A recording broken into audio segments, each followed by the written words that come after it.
In the village of Umuis, where mornings crept in with the silence of secrets and the sky often forgot to be blue, lived a girl named Glory. She was only 22, but her eyes carried the weight of many years. Not from work, though she knew how to dig, cook, wash, and carry burdens, but from sorrow. The kind of sorrow that settles in your bones and hums there, quiet and constant. Glory's house stood at the edge of the village, crouched like it was ashamed to be seen. Its roof sagged from old storms, and its mud walls bore the fingerprints of time and poverty. When the rain came, as it often did in Umuis, the roof leaked just above her sleeping mat, and the kitchen, a few stones beneath a crooked mango tree, offered more smoke than food. But it hadn't always been this way. 5 years ago, before her, Mother died. There had been laughter in the evenings and the smell of pepper soup on Sundays. Her father, Mr. Thomas, had been a proud farmer, tall with hands like tree roots and a voice like thunder in a good way. He'd walk home with his hoe on his shoulder, whistling tunes about yam harvests and the God's kindness. The day her mother died, something inside him shattered. Glory had seen it. He didn't weep. He didn't scream. He just stood by the doorway of the room where her mother had taken her last breath, stared into the air, and turned away. He didn't eat that night, or the next. On the third day, he opened a bottle. He never stopped. From then on, the bottles became his prayers, and the silence became their hymn. He started coming home late, drunk, slurring, angry. Then one day, without warning, he arrived home with a woman. "This is Grace," he announced, not looking at Glory. "She's your new mother now." Grace was nothing like her name. From the moment she entered that house, the air grew heavier. She looked at Glory like she was something that should have been thrown away, not raised. She found fault in everything. The way Glory walked, the way she stirred the soup, the way she breathed. "Did you just sigh?" Grace barked one morning as Glory swept the compound. "No, Ma," Glory replied, eyes low. "You calling me a liar now? Huh?" Slap. Just like that. No warning. Within a week, Glory's life turned into a list of commands. Wake before sunrise, cook, clean, fetch water, pound yam, farm till dusk, wash clothes, and sleep in the kitchen with rats scuttling across her feet. Her sleeping mat was thin, and the cold crept in like a thief. The neighbors saw it. The women who sold corn at the market whispered about it. But nobody spoke up. Nobody ever did. Mr. Thomas had once been respected. Now he was feared. When he was drunk, he'd shout loud enough to wake the ancestors, and if he grabbed his cane, the sky itself would step back. But Glory never shouted back. Not once. She worked. Quietly. Even when her hands blistered, even when hunger twisted her belly into knots, she'd sit under the mango tree at night and stare at the stars, whispering prayers only the wind could hear. One evening, as the sky turned the color of fire and the birds flew low like they were escaping something, an old woman entered the compound. She wore a faded head tie, carried a walking stick, and had the steady steps of someone who'd seen too much to be surprised by anything. Mama Agbo. Glory froze with her broom mid-sweep. Grace, who sat on the veranda chewing cola nuts, hissed. "What's this one doing here again?" Mama Agbo didn't flinch. She looked at Glory, not Grace, and said, "My daughter." Glory dropped the broom and bowed slightly. "Good evening, Mama." "How are you?" the old woman asked. "I'm fine," Glory answered automatically. But her voice trembled, and her eyes darted to Grace, who narrowed hers in return. Mama Agbo sat on the bench without invitation. Her cane rested beside her, and her eyes didn't leave Glory's face. "Are you truly fine?"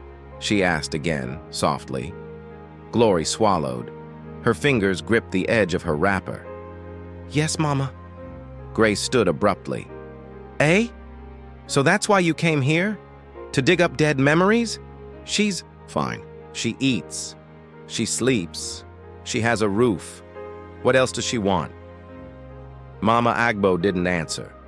She just looked at Glory for a long, quiet moment before standing and walking away. That night, after dinner, Glory was washing plates behind the house when she heard them speaking inside. "I'm tired of feeding that girl," Grace said, loud and sharp. "She's not even your blood," Grace continued. "She refused Chief's son.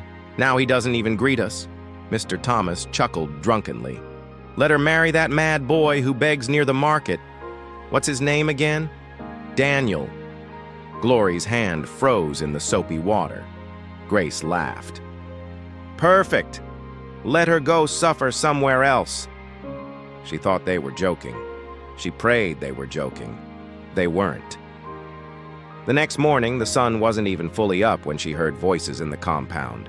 Her father was wearing his best shirt, still, wrinkled. Grace had tied her Jeel like it was festival day. Standing next to them was a young man. Glory blinked, confused. The villagers whispered. It was Daniel. The boy who wandered near the market, who barely spoke, whose trousers had holes and who always looked down when people passed. Mr. Thomas turned to her and said, "This is your husband now." Glory's world blurred. "What?" she gasped. "You're getting married today," Grace snapped. "I don't even know him."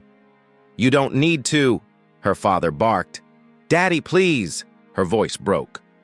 "Shut up," he thundered, eyes bloodshot. "You're lucky someone even wants you." Glory's knees gave out. No one stepped in. The villagers watched but did nothing. One boy at the back wiped a tear, her half-brother Sam.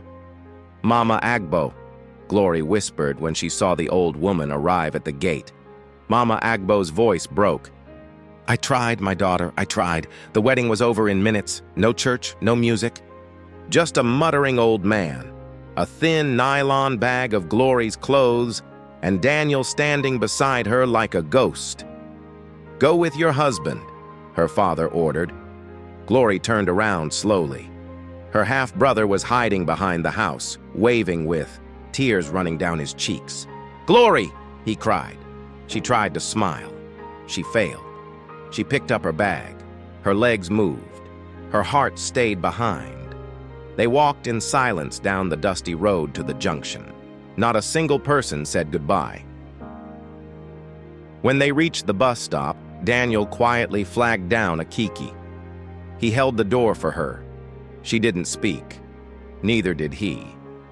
As the vehicle pulled away from the only home she'd ever known, broken as it was, tears fell silently from her eyes. Daniel didn't look at her. She didn't look at him, but the silence between them wasn't heavy. It was strange, still, like something waiting to wake up. They passed village after village, tree after tree. Time moved like syrup, and as the sun tilted in the sky and the road grew smoother, Glory wiped her tears one last time. A new life was beginning, but no one, not even the wind, could have guessed where it would lead. The road to the next town was long and bumpy. Dust clung to Glory's skin. She barely noticed. She sat in the Kiki beside Daniel, her hands clenched in her lap, her gaze fixed on the trees flying past. Her mind wasn't in the vehicle. It was back in Umuiz, in the compound where her life had just been sold like cassava in the market. Nothing about the morning felt real. The murmurs of the villagers, her father's bloodshot eyes, the slap of Grace's words, the old man muttering wedding rites like it was a chore, Daniel standing beside her, silent, like a stranger who had accidentally stumbled into her nightmare. She hadn't even realized. She'd said yes, hadn't felt the claps. All she remembered was the sound of her half-brother Sam crying behind the house. It echoed in her chest like a wound. Now, seated beside a man she'd never spoken to until this morning, she was officially someone's wife. And no one had asked if she wanted to be. Daniel hadn't spoken since they boarded the Kiki. He looked out the window as if he didn't exist either. When they finally arrived, the sun was hanging low, turning the town gold and orange. It wasn't like Umui's. The buildings were closer together. There were paved roads, small shops. People moved faster. She felt lost.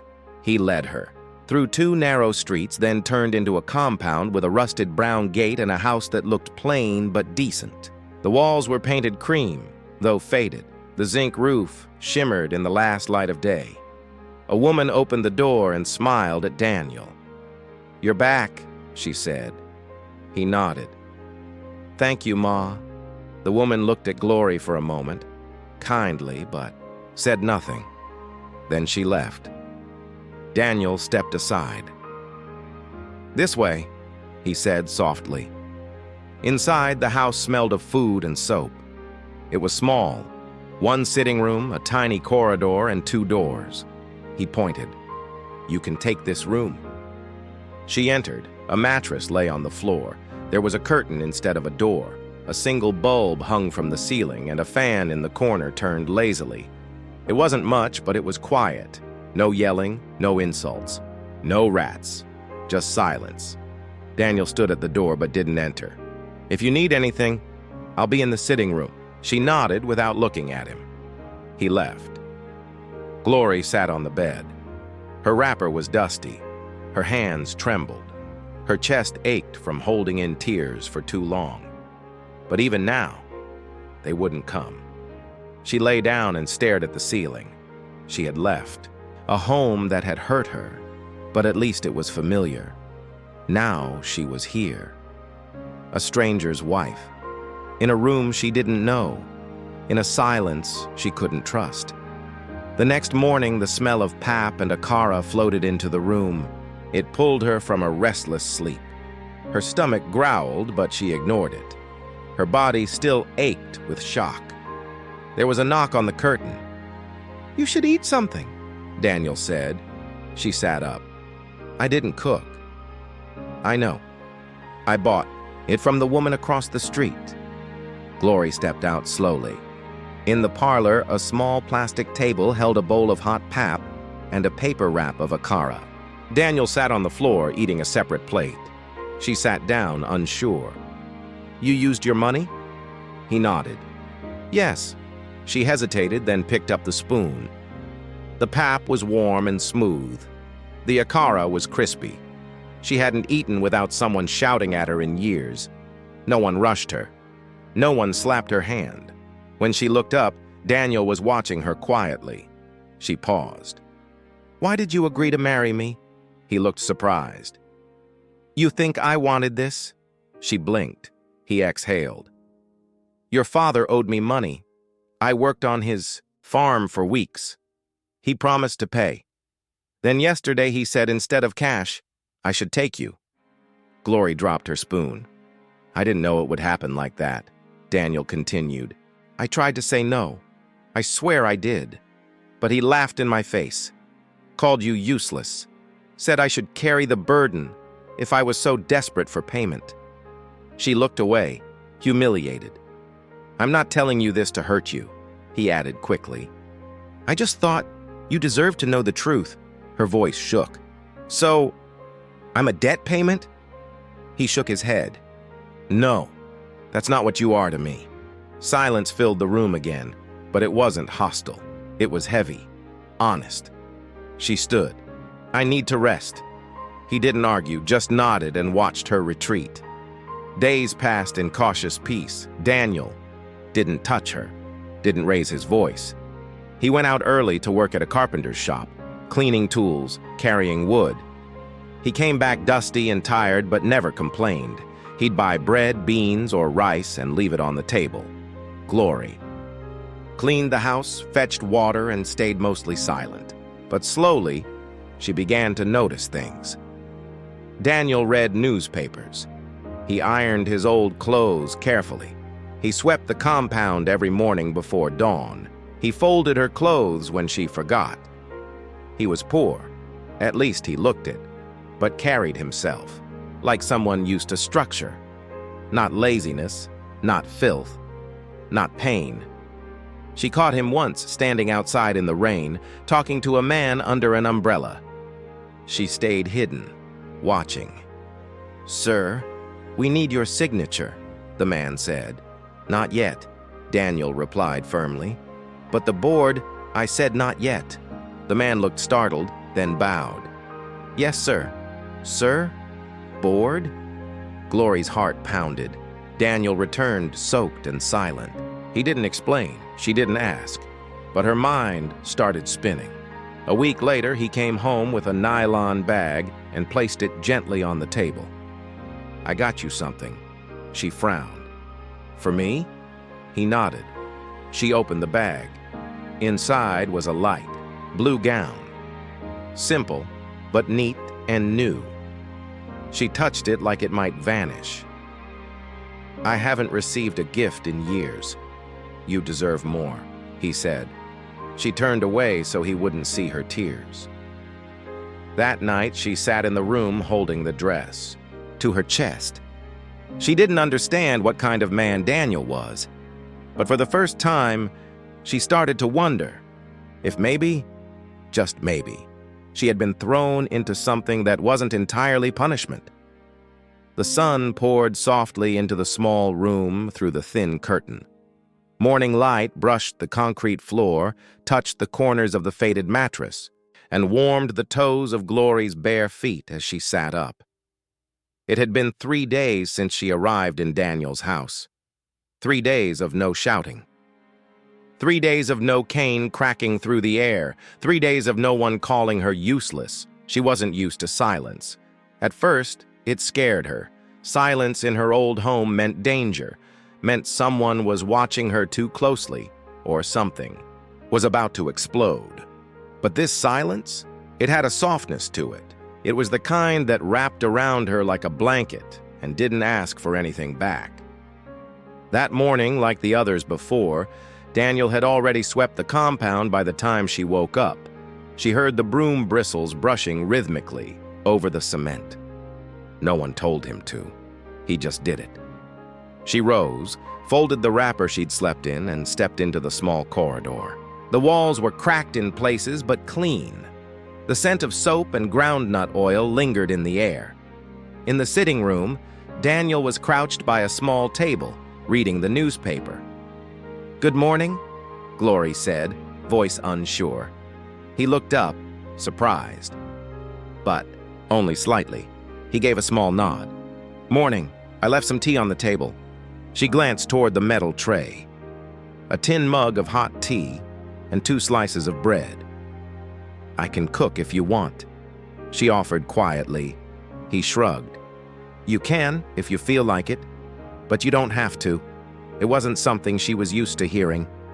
Back home, "I don't feel like it," would have earned her a backhand. She sat down and sipped the tea. It was bitter.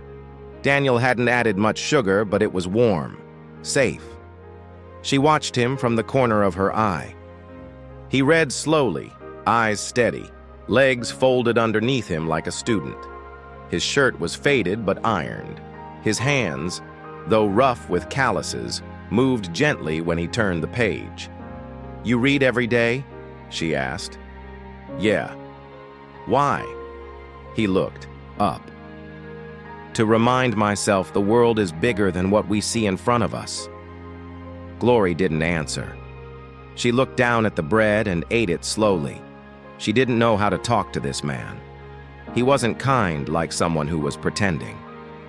He wasn't trying to impress her. He simply existed, gently. It made her chest ache in a strange, unfamiliar way. Later that afternoon, while washing the dishes outside, she noticed a young girl staring at her from the gate. "Is it true?" the girl asked. Glory blinked. "Is what true?" "That you're Daniel's wife." Glory nodded once. The girl squinted. "But you're so fine. How come you married him?" Glory didn't respond. She just turned back to the bowl. The girl giggled and ran off. People were starting to notice her now. She wasn't invisible like before. Neighbors peeked through their curtains. Women passing by looked twice. Someone even called out, "New wife," the day before. But no one was cruel. Not yet. Inside, Daniel had cleared a small corner for her to keep her things. A bag of wrappers, some toiletries, and the light blue gown he had given her. She hadn't worn it yet. It felt too precious. She still slept with one eye half open, expecting footsteps, expecting a slap or a hissed insult. But nothing came. Only the hum of the fan and the sound of Daniel locking the front door each night before resting on the couch. She offered him the room once. "You can sleep in the bed," she said. "I'll take the sitting room." He had shaken his head. "This is your space now." One evening, she sat by the window looking out at the town street. Children played football with a tied plastic bag. A woman passed selling Puff Puff. Music floated from a radio somewhere, the kind with static. Daniel came, in carrying a nylon bag. "I brought dinner," he said. "What is it?" "Yam and egg sauce." She took the bag, opened it, and inhaled the steam. "You always buy food?" He sat on the arm of the chair. "Sometimes. I don't like cooking when I'm tired." "You don't ask me to cook." "I don't want to." "Force you?" Glory hesitated. "I don't mind. It gives me something to do." He nodded. "Then you can, but never because you feel you have to." That night, as they ate together in quiet, she looked at him closely. "Can I ask you something?" she said. Daniel set down his spoon. "You can." "Why are you like this?" He frowned. "Like what?" "You don't yell. You don't hit. You don't act like men in the village." Daniel leaned back. His face was unreadable for a moment. "My father used to beat my mother," he said finally. "Every night. I was 10 when I saw him drag her outside and hit her with his belt, in front of the neighbors. I hid under the table and cried until morning." Glory's heart twisted. "I swore I'd never be that kind of man." She didn't speak. Daniel didn't look at her. "Most people in our world think kindness is weakness. I don't." There was a long silence. Then she said, "Thank you for not being like them." He smiled faintly. "You don't have to thank me. Everyone deserves peace." The next day, Glory woke up early. Before the sun had fully risen, she was already sweeping the compound. Daniel watched her through the doorway. "You don't have to do all that." "I know," she said, "but I want to." He nodded and didn't stop her. She went to the kiosk, later to buy sachet water. The woman at the kiosk, Mama Nkechi, smiled warmly. "Daniel's wife, right?" she asked. "Yes." "You're a quiet one," the woman said, handing over the change. "But quiet women usually have deep stories." Glory smiled awkwardly and walked home. That afternoon, she cooked beans and fried plantains. Daniel came home with a small box of matches and smiled at the smell. "You cooked," she nodded. "You brought food for me every night. I wanted to return the kindness." Daniel looked at her, something unreadable passing through his eyes. "You didn't have to," he said. "I know." They sat down to eat. As she served his plate, their hands brushed. Just for a second, but it was enough to make her heart flutter. They didn't speak of it. But something shifted. That night, Glory stood outside for a moment before bed. The stars blinked above her, distant and calm. She wrapped her arms around herself and whispered, "Mama, can you see me?" The air was warm, the town quiet. No one called her name in anger. No one pushed her aside. Inside, Daniel had already laid down on the couch.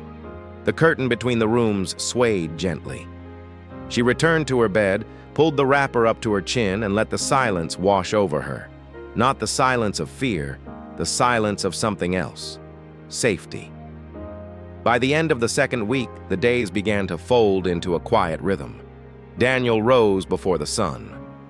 He swept the compound with steady strokes, washed his face by the tap outside, and left for the carpenter's shop with his small bag slung across his shoulder. Glory, now used to the sounds of the town, the low buzz of generators, the shouts of hawkers, the distant hum of motorcycles, swept the house, fetched water, washed their clothes, and cooked. Not because he asked, because she wanted to. The silence between them was no longer thick. It had loosened, softened. There were still pauses, still moments where her tongue faltered out of habit, but something was beginning to grow in the silence. Something fragile and warm. One evening, as the rain whispered against the zinc roof, Glory sat on the floor, peeling yam for dinner. Daniel came in, soaked and shivering. She stood immediately. "You're wet." He laughed lightly. "It's just rain." "I'll get a towel." She rushed to the bedroom, found a dry wrapper, and handed it to him. He wiped his head and shoulders. "You shouldn't walk in weather like this." "Sometimes we don't have a choice." She looked at the cut on his hand. "You're bleeding." He glanced down. "Nails scraped me at the shop." "It's nothing." She fetched iodine and cotton wool and crouched beside him, cleaning the wound. Carefully. He winced once but didn't pull away. "Does it hurt?" she asked. He looked at her. "Only a little." For a moment, their eyes locked. She stood quickly and turned away, heart thudding. They ate quietly. The yam was soft, the sauce spicy. Rain tapped the window like fingers asking to be let in. After the plates were cleared, Daniel surprised her. "Can I tell you something?" She looked up. "Of course." He leaned back against the wall, arms crossed loosely. "You know, my father wasn't always cruel. He used to be kind when I was very young. I remember him lifting me on his shoulders. I remember laughter." "What? Changed?" she asked softly. "Money," he said. "Power. Ego." He started drinking, started shouting, then hitting. Glory lowered her eyes. "My mother would cry silently in the room, and I'd sit outside holding my ears shut. I thought if I didn't hear it, it wouldn't be real," she whispered. "I know that feeling." He looked at her. "You do?" She nodded. "I used to count my breaths in the kitchen. I thought if I could breathe evenly, I could survive the night." Daniel was quiet. Then he said, "That's why I don't raise my voice. That's why I keep my hands still." She looked at him. Really looked. "You've kept your promise," she said. He gave a half smile. "Trying to." The next morning, she found him sitting outside early, watching the sun rise with a cup of Gary in his hands. "Why do you always wake up so early?" she asked, sitting beside him. "Peace lives in the mornings," he replied. She liked that. They didn't speak for a while. The sun rose slowly, warming their feet. Then Glory said, "Daniel, why do you live like this?" He turned to her. "What do you mean?" "I mean, you don't act poor. You eat slowly. You clean your shoes. You iron your shirts even when they're old." He laughed, caught off guard. "That's a strange compliment." "It's not a compliment. It's a question." He sipped his Gary. "Not all poor people are messy." She frowned. "That's not what I'm saying. You act like someone who chose this life, not someone stuck in it." Daniel stood and stretched. "Everyone has secrets, Glory." Her chest tightened. "But I'm not lying to you," he added quickly. "I just haven't told you everything yet." "Why?" He shrugged. "Maybe I'm waiting to know if you really want to know." She didn't answer. She wasn't sure she did. Later that week, he came home with a book. "I saw this at the carpenter's brother's shop. Thought you might like it." She took the book, The Power of Silence by a foreign author, and blinked. "You think I read?" "You strike me as someone who listens more than she speaks," he said. "People like that usually think a lot." She held the book to her chest. "Thank you," she said. He nodded and disappeared into his room. She read it slowly over the next few days. At night, she sat near the window, turning the pages by candlelight. It was about healing, about finding voice through silence. The words made her chest ache, but in a way that felt Good. The next Saturday, something unexpected happened. Glory had gone outside to collect dry clothes from the line. As she reached for the wrapper she'd hung, she froze. Daniel was standing under the big almond tree near the gate, talking to someone in a black shirt and trousers. The man held a file. "Sir," he was saying, "we still need a signature." "Not yet," Daniel replied, his voice low but firm. "But the board—" "I said not yet. I'll return when I'm ready." The man looked nervous. "Your uncle is growing impatient." Daniel looked away. "Tell him, soon." The man nodded quickly. "Yes, sir." Then he left. "Sir? Board? Uncle?" Glory stepped back behind the curtain. Daniel came in 10 minutes later, pretending nothing happened. He went to wash his hands, asked if there was rice, then sat to eat. She watched him closely. He avoided her eyes. That night, after washing the dishes, she stood in the doorway. "Daniel," she said. He looked up. "Who was that man?" He hesitated, for half a second too long. "Someone from town. It's nothing." She nodded slowly but said nothing else. Inside, though, her mind was racing. The file, the suit, the word board. This man who bought her a cara, who cleaned wounds and swept, compounds in slippers with holes. He was not what he seemed, but why pretend? Why choose this life? She lay on her mattress that night, eyes wide open, staring at the ceiling. She didn't know who he was, not really. And for the first time since arriving in this house, that scared her. The day began like any other. Glory was rinsing clothes at the back of the house, humming softly, a tune her mother used to sing when sweeping. The sun was high and bright, clothes flapping on the line like lazy birds. Inside, Daniel was fixing a loose bulb in the corridor. They hadn't spoken much since the strange visit under the almond tree, but the quiet wasn't cold. It was heavy with unspoken things. She'd been watching him closer, how he avoided questions, how he straightened every newspaper crease, how he stared too long at nothing sometimes. He was hiding something. That much was clear. What it was, still a mystery. She wrung out the wrapper and reached for the next item when she heard the sound. It wasn't a kiki. It wasn't a bike. It was smooth, heavy. A hum, not a roar. A car, not just a car. A black SUV with tinted windows and chrome rims that reflected the afternoon sun like mirrors. It stopped in front of the compound. Glory froze. No one in this neighborhood drove a car like that. The engine shut off. A man in a gray suit stepped out. His shoes were shiny, his shirt crisp, and he carried a leather folder under his arm. Glory ducked behind the curtain by the kitchen window. The man walked to the gate and knocked, 3 short taps, polite but confident. Daniel stepped outside. The man bowed slightly. "Sir." Sir Glory's fingers tightened around the wet cloth. Daniel looked around quickly. "I told you not to come here. I'm sorry, sir, but we've waited long enough. I said I'll come when I'm ready. The board is pressing." "Your uncle said." Daniel cut him off. "Tell him to wait." The man nodded quickly. "Yes, sir." Then he turned, entered the car, and was gone. Just like that. Silence returned, but not the soft kind. This one buzzed, electric, alive. Glory stepped back into the house, her face blank. Daniel entered through the back. Their eyes met. He paused, realizing something had shifted. "You saw." She didn't answer. He dropped his bag on the table. "I didn't want you to find out like that," he said quietly. She folded her arms. "So who are you?" Daniel exhaled. "It's not what you think." "Then explain it to me." He rubbed his forehead, paced once.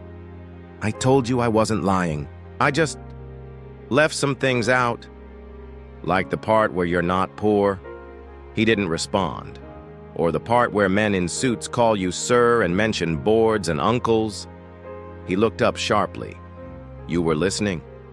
I was watching, she said, because something hasn't made sense since the day you carried me from that village. Daniel sat on the edge of the chair. What do you want to know? I want the truth. He leaned forward, elbows on knees. My name is Daniel Onwudiwe. My father started a tech company in Lagos before tech became what it is now. He was smart, ruthless, and very rich. Glory didn't move. When he died, everything came to me. The company, the properties, the people, the expectations. And you walked away? She asked. He nodded. Because every woman I met after that looked at me like an ATM. Even the ones I thought were different. My cousins tried to steal from me. The board wanted me married to someone appropriate. My uncle treats me like a pawn. So you disappeared. I left Lagos, changed my clothes, took only what I needed. I wanted to know what it meant to live without being followed. Glory's throat was dry. And that's why you were in Umuis? He nodded again. Your father owed me money for farm work. I went there because he kept avoiding my calls. I never imagined he'd throw you at me like some replacement for payment. Glory stepped back, her voice trembling. And you took me anyway. I didn't want to, he shouted, then caught himself, lowered his voice. I didn't want to, he repeated. But when I saw you, I saw your eyes, Glory. You looked more trapped than I felt. She turned. Away. He stood. If I hadn't taken you, what would have happened? I don't know, but at least it would have been my choice. He walked closer. You think I'm happy about how this started?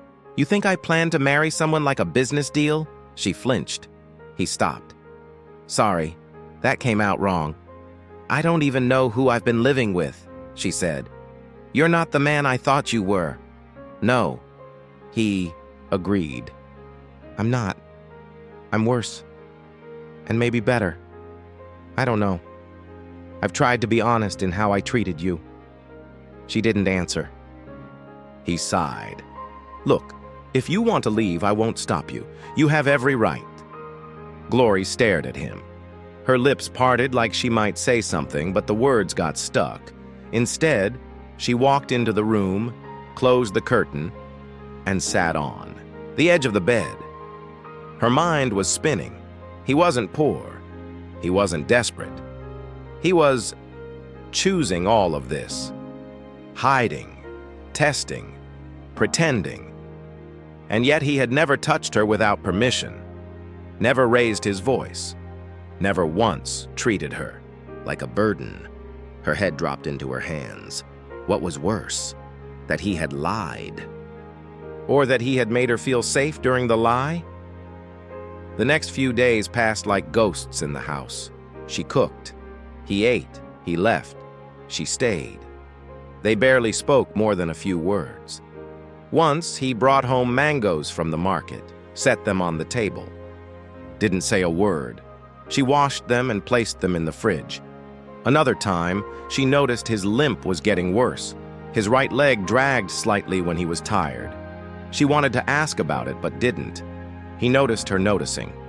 Said nothing. The tension was thick, but it wasn't angry. It was hurt, wounded, uncertain. On the fourth night, rain pounded on the roof. Water leaked in from the corner of the ceiling. Glory stood, fetched a bowl, and placed it under the drip. Daniel watched her from the sitting room. Sorry, he said quietly. I should have fixed that earlier. She gave a small smile. It's better than the kitchen back home. He walked closer. You still think about that place? She nodded. Sometimes, mostly my brother. Daniel sat beside her on the floor. Sam? She nodded again. I miss him, she said. He was the only one who looked at me like I mattered. Daniel was silent for a long moment. Then he said, You matter. She turned to him, tears welling. Why didn't you just tell me who you were? He looked down. Because I wanted to know who you were. She frowned. Everyone else? They loved my car, my house, my surname. But you folded my shirts without asking. You made food without expecting anything back. You didn't smile because of what I had. You smiled because of who I was. Glory blinked. And I fell for that smile, he said. Her lips parted. I know I was wrong to lie, he added, but I don't regret meeting you. A long pause filled the room. Then she asked, So what now? Daniel looked her in the eyes. Now, I wait for you, however long it takes. She didn't answer, but she didn't walk away either. And maybe that was a start. Daniel was sweeping the compound again. It was early, too early. The sky was still pale with sleep, birds just beginning their songs. But he'd been out there since before dawn, dragging the broom back and forth like it might sweep away his guilt. Inside, Glory lay awake, eyes fixed on the ceiling, fingers tangled in her wrapper. She hadn't slept properly in days. Her heart was torn, ripped between the comfort he gave and the secrets he held. She'd told herself not to fall for anyone, not after everything she'd survived, and yet, that morning, she stepped out quietly, joining him in the soft morning light. Her bare feet brushed the cool cement as she walked to the bench by the wall. Daniel looked up. You're awake early, he said. I couldn't sleep. He nodded. Didn't push. They sat in silence for a long time, the broom resting across his knees. Then Glory asked, Can I ask you something? He glanced at her. Of course. Are you really just a carpenter's assistant? The question hung in the air like a blade. Daniel stared at the sunrise for a moment. No, he said. Glory's breath caught. He turned to her. I'm not. Then who are you? Really? She asked. Daniel stood slowly, brushing dust off his trousers. He didn't look at her as he spoke. My full name is Daniel Ifeanyi Onwudiwe. I'm the only child of Isaac Onwudiwe, founder of Onwutech Systems. Glory blinked. My father built the company from scratch, started with refurbished laptops in a back room, ended with global contracts, software patents, and a staff of over 1,000. I grew up with guards, drivers, international schools, everything money could buy. She stared at him, mouth slightly open. But it was never real, he continued. People smiled at me because they wanted something. Girls laughed at my jokes because they saw bank accounts. Even my cousins tried to sell fake shares behind my back. He paced now, voice steadier. When my father died, they expected me to take over, wear the suit, sign the papers, play the role. But all I saw was a circus, and I hated it. So you ran, Glory said quietly. He looked at her. Yes, I packed a small bag, cut off contact, and disappeared into towns where no one knew my name. I did carpentry work, farm labor, whatever would pay just enough to eat. She asked, And Umuiz? I ended up there because someone told me Mr. Thomas needed help clearing land. I worked for him 3 weeks. When I returned to collect what he owed, he offered you instead. Her heart thudded. I was angry. I almost turned and walked away. But then I saw you, Glory. You looked like someone who'd forgotten how to ask for help. She stood now, too. And that made it okay? No, he said firmly. It didn't, but it made me stop. Made me wonder if maybe, just maybe, there was a reason I ended up at that house. She folded her arms. So I was an accident. He stepped forward. At first, yes. But now, he hesitated. I didn't expect to care for you. I didn't expect to fall. Her breath hitched. Fall? In love, he said. With you. Glory turned her face away. You don't even know me. I know enough. I know you're brave. I know you carry pain like armor, but still find ways to be kind. I know your silence is not weakness. It's survival. And I know that when you smile, even a little, It changes the air. Tears stung her eyes. She shook her head. Don't say that. Why not? Because I don't know what to believe anymore. You lied. I never touched you without consent. I never took advantage. I gave you space, peace, choice, everything I didn't get growing up. That's true, she admitted, voice small. But it doesn't erase the lie. No, he agreed. It doesn't. But maybe it explains it. He walked to the door, paused. I didn't want to be Daniel the billionaire. I just wanted to be Daniel, the man who listens, who tries, who doesn't repeat the mistakes of his father. She looked at him then, really looked, and for the first time she saw the boy behind the broom, the man behind the silence. He wasn't just pretending, he was running from something, and toward something else, maybe toward her.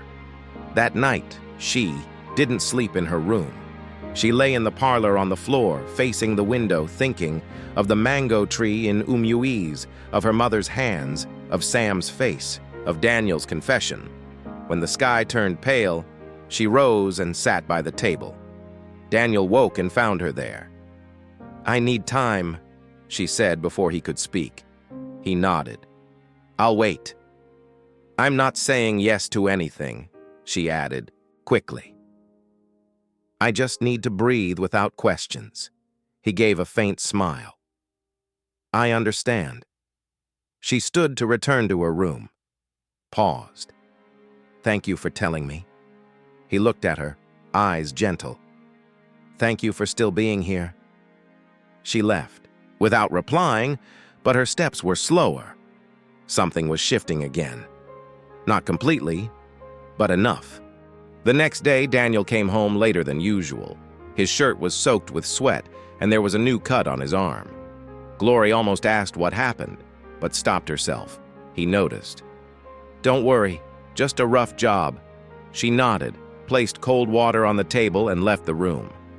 She still didn't know what she was going to do, but she couldn't deny it anymore. She didn't want to leave. Not yet. The days that followed were quiet, but not empty. Glory and Daniel fell into a new kind of rhythm. One built not on conversation, but on careful space. He still rose early to sweep the compound. She still cooked, sometimes even before he returned from work. But now there were long pauses in between words, and their eyes rarely met for more than a few seconds. They weren't avoiding each other out of anger, just treading carefully. Both unsure of the lines between forgiveness and forgetting. Glory spent more time by the window now. She watched the street with quiet curiosity. Vendors pushed wheelbarrows of oranges. Children carried empty containers on their heads, chasing after slow goats. Women sold roasted corn under wide umbrellas. Life moved around her. She didn't yet know if she was a part of it. Inside, Daniel kept things steady. He never asked where she went, never demanded a smile. He repaired the leaking tap in the bathroom, bought soap when it ran out, replaced the battery in the wall clock. He did everything a husband might do, except one thing. He never touched her, not even by accident. One morning, Glory walked into the parlor to find Daniel kneeling by the side table, trying to fix the loose fan switch. His shirt was soaked with sweat again. She paused in the doorway, unsure whether to speak. "Do you need help?" she asked quietly. He looked up, surprised. A real smile touched his lips. "I think I've twisted the wires again." She stepped closer. "Let me see." Kneeling beside him, she took the screwdriver and adjusted the wire gently. He watched her hands, steady, confident. "Where did you learn this?" he asked. "My mother fixed everything," she said. "If she couldn't sew it or fix it, it stayed broken." He nodded slowly. "She sounds strong." She was. They tested the fan. It came on, humming low and slow. She stood. There. He stood too. "Thank you." Glory nodded, her eyes lingering on his face just a second longer than usual. Something was softening. That night, the clouds gathered thick over the town. The heat had been pressing down all day, and now the sky cracked with tension. The rain came suddenly, fast and wild. Wind slammed windows, and the roof trembled under the downpour. Water leaked through the corner again. Glory rushed to place the bowl, this time without hesitation. Daniel lit a candle as the power snapped off. He looked at her. "I think the gods are angry." She almost smiled. They sat on the floor together, backs against the wall, watching the candle flicker as thunder rolled across the sky. "I used to hate storms," Glory said after a while. "Why?" "They made the house feel smaller. The shouting was worse. Everything echoed more." He nodded. "I used to hide under the table when it rained." "Even as a boy?" "Especially as a boy." They both chuckled softly, the sound nearly swallowed by thunder. For the first time in days, the silence between them felt warm again. Daniel shifted slightly, not touching her, but sitting a little closer. "Do you ever miss the village?" he asked. Glory was quiet. "I miss the mango tree," she said. "And Sam. That's all." "Do you think he's okay?" "He was always smart. He'll find his way." Daniel hesitated, then said, "I've been thinking, maybe you should write to him. I can help." She looked at him. "You would do that?" "Of course." Glory nodded slowly, surprised by how much that offer meant. After a long pause, she said, "I haven't been afraid since I came here." Daniel turned to her. "That's good." "It's not normal for me," she added. He looked at her carefully. "You don't have to be afraid anymore." She lowered her gaze. "Sometimes I still expect someone to call me useless, or hit me for talking too loud." He clenched his jaw. "No one will ever do that here." The wind howled. The candle flickered again. She reached for the bowl of roasted groundnuts beside them and passed it to him. "I made this today." He smiled, took a few. "You're a better cook than most chefs." She rolled her eyes. "Liar." "Truth," he said, chewing. "I swear it on this shaky fan we fixed." She laughed, really laughed, and the room lit up with something no candle could create. Later that night, when the storm eased and the house grew quiet again, Glory stood in the doorway of her room. Daniel was folding a wrapper on the couch. She spoke softly. "Why didn't you ever come into the room? Not once?" He looked up, surprised. "Because I wanted you to feel safe." She stepped closer. "Even before I knew who you were?"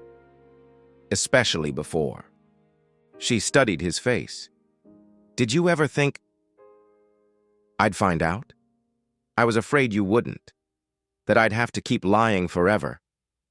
And now? Now I hope you see both parts of me." Glory took a breath. "I don't know if I'm ready for both." He nodded. "I'll wait." She turned to go, then stopped. "Daniel?" "Yes?" She paused, her voice smaller. "I'm not afraid of you." He blinked, holding her gaze. "You never have to be," he said, and with that, she walked into the room. He didn't follow, but sleep came easier that night, for both of them. Daniel woke earlier than usual. This time, he didn't reach for the broom or sit on the floor with a cup of Gary. Instead, he opened the wooden trunk under the bed and pulled out a dark blue shirt he hadn't worn in months. One of the few pieces of his old life he'd kept hidden in silence. He buttoned it carefully, pressed the creases with the side of his hand, put on black trousers, clean, perfectly pressed, polished shoes, a light spritz of cologne. Glory stepped out of her room, rubbing her eyes, and paused. "You're not going to the carpenter today?" she asked, voice still morning soft. Daniel turned, smiling. "Not that kind of work." She raised an eyebrow. "You look different." He walked over and gently held her hand. "I want to take you somewhere." "Where?" "Somewhere important." "Is it far?" Not too far, but I want you to dress nicely." She blinked. "Nicely?" He nodded. "Wear the blue gown I gave you." Her heart fluttered. "Daniel, what is this about?" He looked at her, calm and serious. "Just trust me." An hour later, they stood outside the gate. Glory wore the gown. Her hair was tied neatly. She looked at Daniel, then at the black SUV parked at the curb. "That's not a taxi," she said. "No," he replied, walking toward it. "It's ours." She didn't move. "Daniel," she whispered, "this doesn't feel real." He smiled gently. "I know, but it is." He opened the car door for her. Inside, the seats were soft and smelled of leather and lavender. A young driver in a white shirt greeted them with a nod. "Morning, sir," the driver said. "Morning, Amici," Daniel replied. Glory turned her head slowly. "He called you, sir." Daniel didn't answer. He simply looked out the window. The SUV moved smoothly through the town. Glory's fingers clutched her wrapper. Her eyes darted from street signs to Daniel's reflection in the glass. They passed rows of buildings. The roads widened. The dust faded. Trees stood tall behind gates. Lawns were trimmed. No barefoot children here. No shouting vendors.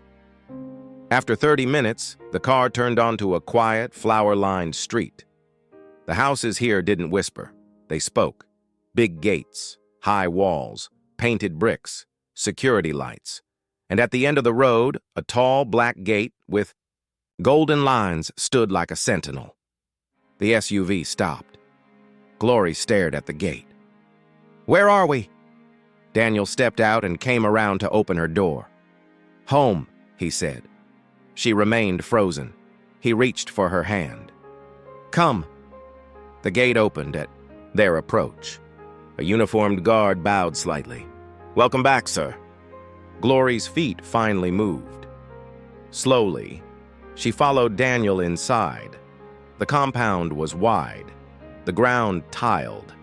Flower beds lined the path. A small fountain danced in the corner. Birds chirped softly. Then she saw the house. White walls, brown roof, 2 floors, wide windows. It looked like something from a dream or a movie. She stopped. "Daniel," he turned to her. "Yes? Is this where you live?" "It's where I used to live," he said, "before I left to find peace." She covered her mouth, eyes wide. He led her past the main building to a smaller one behind it. Even the small house was nicer than anything she'd seen. Inside, a white couch, a glass table, a large television. Everything spotless, soft, bright. A woman in a neat uniform entered and bowed. "Welcome, sir." Glory turned sharply. "She's talking to you?" Daniel chuckled. "Yes, you're the ma now." She sat on the couch, hands shaking.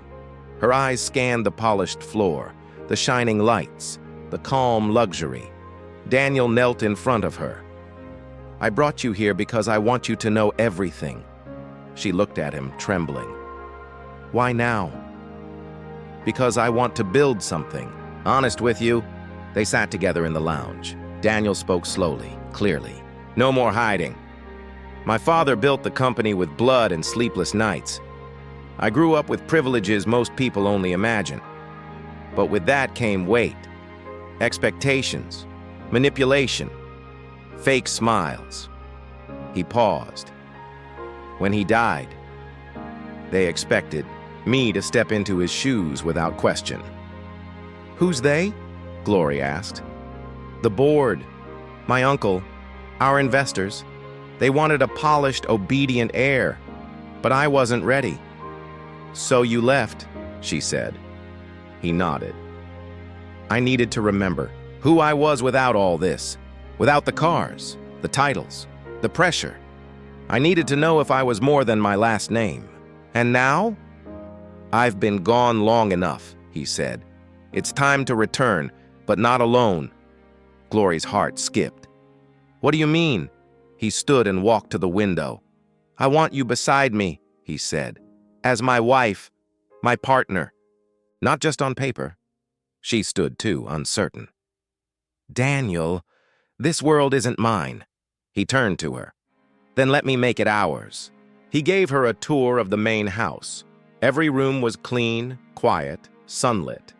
Staff moved gently, offering soft greetings. There was a library filled with books in neat rows, a kitchen with marble counters, a dining table that could seat 10. Then, upstairs, he opened the door to a room. "This is yours," he said. Glory stepped inside. A large bed with white sheets, a vanity, a closet, a mini fridge, soft rugs on the floor.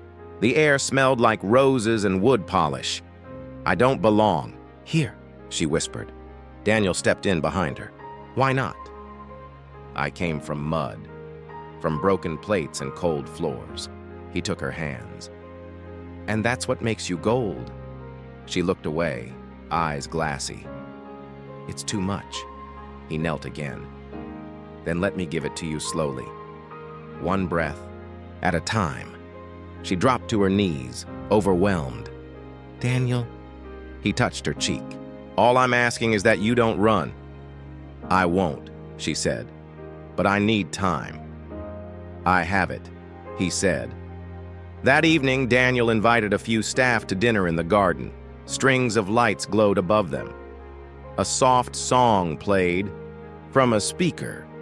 The scent of jollof rice and fried plantain filled the air. Glory sat beside him, still quiet, still stunned. But her back was straighter now. Her eyes were clearer. When Daniel stood to speak, he held up a glass. "This is my wife," he said.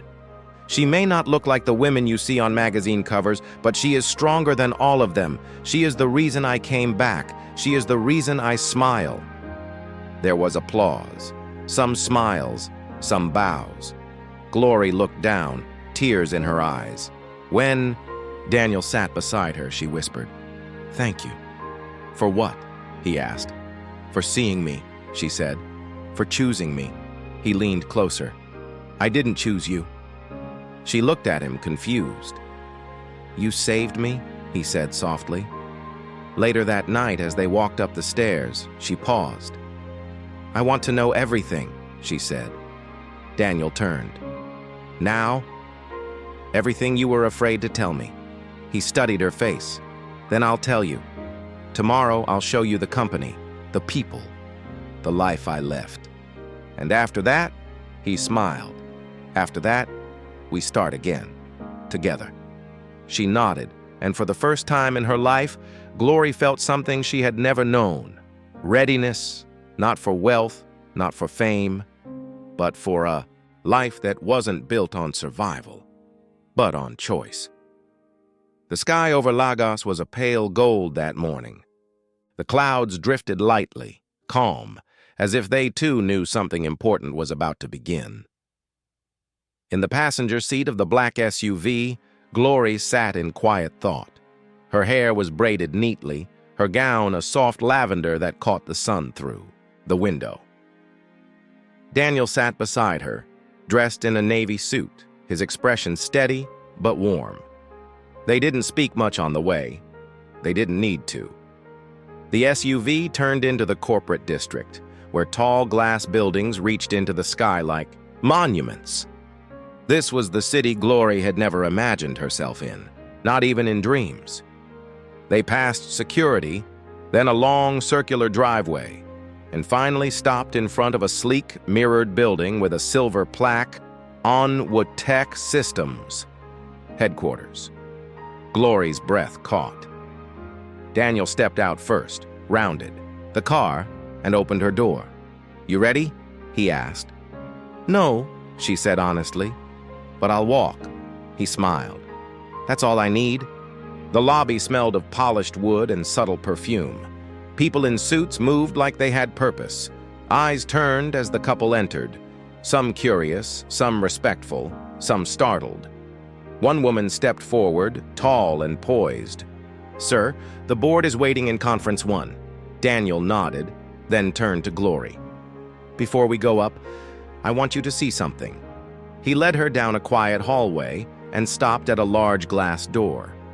Inside was a modern office, wooden desk, leather chairs, awards lining the wall, and on one shelf, a framed photo of a much younger Daniel with his father.